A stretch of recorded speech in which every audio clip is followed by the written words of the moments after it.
โอ้โหพี่น้องครับงานนี้เดะตุ้มเป๊ะเลยครับผมเดะเป็นจกเลยงานนี้เหตุมีอยู่ว่าแฟนเก่ายกพวกมาถล่มงานแต่งแฟนใหม่ครับผม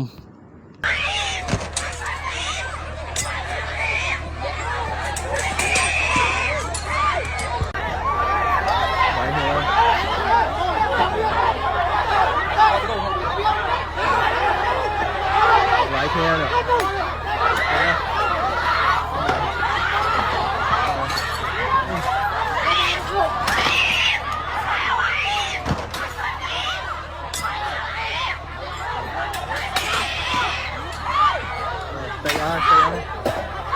Bakam tay. Itu sab ke. Tay. Tay.